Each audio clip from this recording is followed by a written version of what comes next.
When you're faced with that kind of news, obviously the doctors gave you the option to have a termination rather than carry on with the pregnancy. Was that something that you dismissed outright, or did you consider it? Obviously, this is their first child. It's very difficult news. No, actually, what we asked the doctors if I would be in any danger or if Jackson would be suffering, and they couldn't tell us that either one of us would be in danger, and said that Jackson would obviously not be suffering. So we decided to continue the pregnancy. If they would have told us that Jackson would have any problems or that he would be suffering, of course, we probably would have had a difference in opinion. But they told us he wouldn't suffer, so we decided to just continue. Brittany, one of the things about the condition that Jaxon has is it's very uncommon, and the doctors didn't really know very much about it. I mean, what did they tell you about Jackson's likely development? Well, they didn't know the whole pregnancy. We went through so many different diagnoses, and all they could tell us is that his brain was severely underdeveloped. That's all we really knew throughout the whole pregnancy. He was extremely small, so I remember him being 3 pounds for almost my whole pregnancy. And I'm sorry, 1 pound for almost my whole pregnancy, and then he finally got to 3 pounds. So they pretty much just said if he's born and survives, he'll be severely mentally handicapped. Right. I mean, you're first-time parents, and it's very, being a first-time parent is hard enough for anybody. What have the last 2 years been like for you through pregnancy, and Jackson's now 15 months old and looking forward to Christmas? I mean, I can't imagine. Well, it's been a roller coaster ride for us, for sure.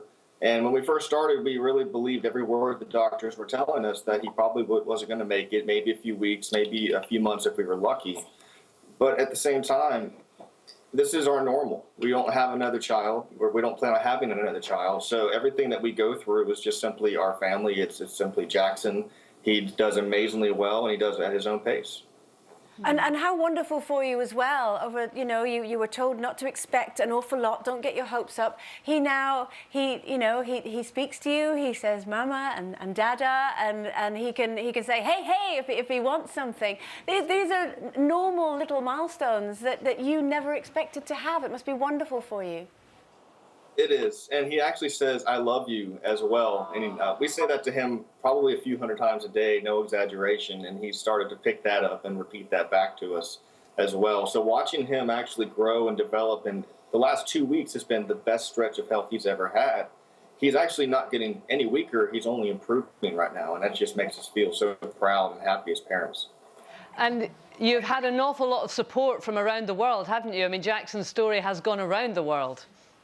Yes, it's very surreal, very humbling. And in fact, there is a large support group in the United Kingdom alone, right there in London, in Wales, in Scotland, in Ireland. We have a lot of support coming from that direct area. And it's very, as I said, surreal that his story traveled this far. And on his Facebook page, he has about 325,000 likes alone. And just in mid-August, we had about 12,000 likes. So seeing his story travel this far was never the intention. It was never the purpose at all. But obviously, a lot of people have fallen in love with his story. What's so beautiful is you've mentioned this sort of worldwide support, and people have fallen in love, not only with Jaxon, but your story. But, you know, I do have to say, you've also had some very unkind comments as well from various people. There's a columnist here in the UK called Hopkins who said some dreadful things about you as parents. And how do you feel when you hear comments like that you should never have had him in the first place? Well, first and foremost, that is the vast minority, is hearing negative comments. Everyone else has been so supportive, and we hardly ever, and especially the longer he goes and the better he does, those negative comments have grown very quiet. We actually had no idea who Hopkins, I think her name is, and we still really don't know, and we certainly don't care. But at the same time,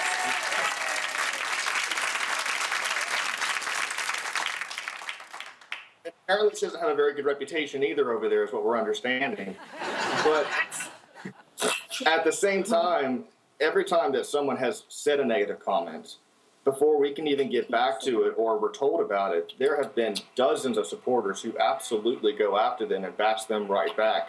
I believe even the celebrity gossiper Perez Hilton kind of went after her as well. They have their own kind of quarrel going on. So It really doesn't faze us, especially when they're so unfounded. Jaxon is doing incredibly well. He's actually thriving. He's not in pain. He's not suffering. So if those comments actually made more sense, then maybe we'd listen to him a little bit more. But the support, the positive, loving support from around the world means so much more to us. You have put that so beautifully. And as you said earlier, this is your normal and it's also your wonderful. And from all of us here at Loose Women, we'd like to say a very Merry Christmas to you all and enjoy Jaxon's second Christmas. Thank you for doing that.